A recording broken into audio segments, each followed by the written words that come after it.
tena safidy any tsy niteny tao anatin'ny sivolana satria afa mihitsy le hoe mpanao gazety teo aloha dia am'izao membre na gouvernement zany hoe misy asa aloha voalohany napetraka tamiko dia zay asa zay no hiraka na mission goavana be mihitsy napetraka amiko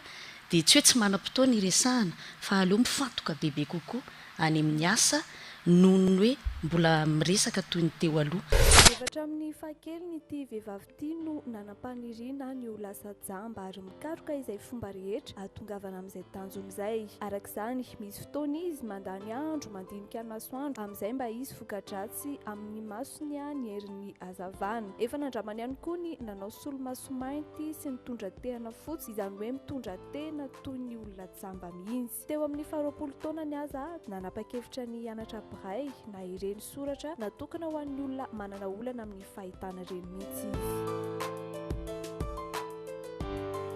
tsy mitovy tsony tsy mitovy moa fa tsy hoe intsony ny statut ana mpanao gazety sy ny mpikambana ao anatin'ny gouvernement. Rehefa mpanao gazety ianao afaka miteny ny zavatra rehetrarehetra ary indrindrindrindra mitsikera zay isana lalana fa rehefa ao anatina gouvernement indray ianao dia akoatran'le devoir de réserve zay tokony anananao dia eo ihany koa ny solidarité gouvernementale amin'ny zavatra rehetra mitranga dia tsy maintsy mirahina ao anatin'iny zay le safidy satria rehefa ny safidy niditra ao anaty gouvernement dikan'izay ny safidy ny anao politika ny fidirana ao anaty gouvernement dia efa fanaovana politika hafa ny asa fanaovana gazety hafa ny fanaovana politika. Mpamanana dia mamerina ny fisaona sy firaretseo ho an'ireo vahiny manakazy dia mbara izao fivoriana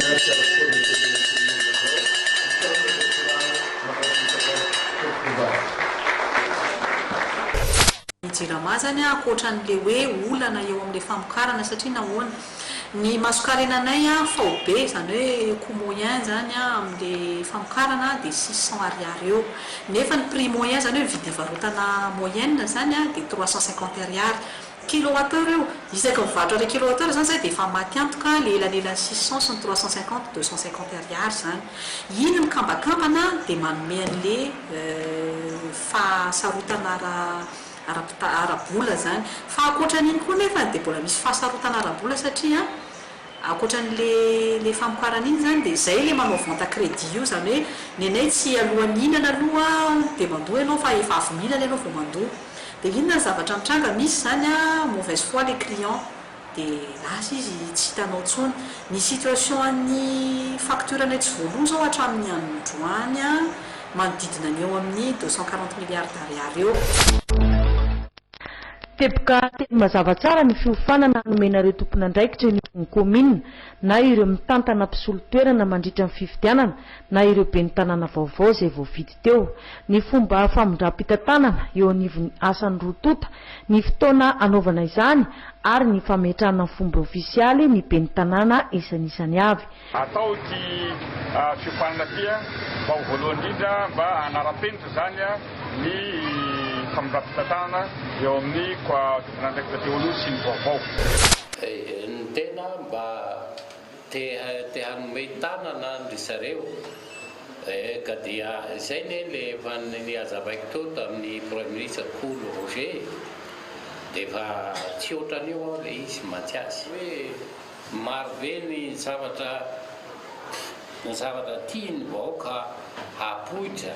amin'ny fitondrana mahefa fa saingy tsy misy bihainy misy Valpolisy njato ny arena voajanahary eto Madagasikara no voasokajy io tsy misy maneran-tany raha tsy eto amintsika irery ihany. Isa tombana ankabeana nefa io isanjato io satria tsy mbola manana isa mazava akory Madagasikara momba ireo sokajin'ireo arena voajanahary ananany. Fomba iray ahafahan'ireo mpanondrana antsokosoko mamoaka ny arena voajanahary io tsy fisininy izy io. Tsy afaka manara-maso mantsy ny fanjakana malagasy amin'ny abetsaky ny arena voajanahary mivoaka ny tsokosoko.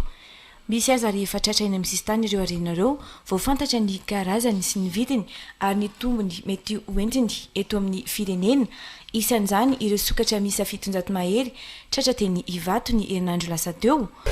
Madagasikara no firenena faha-20 anangana afaka fotoana fon'ny CNSPS na Comité national d'évaluation des risques sur le plan sanitaire et phytosanitaire. Manana ny tombon-dainy amin'ny fananana karazam-bokatra maro ny firenena ary efa manondrana izany makany ivelany saingy ilaina hatrany ny mametraka ireo fenitra iraisam-pirenena tsy maintsy arahana rehefa manondrana sakafo mba hialana amin'ny mety ho famerenana ny vokatra na fanapahana ny fanondranana mihitsy raha ratsy na tsy mahafa-po ireo firenena mpanafatra ny kalitao am-bokatra.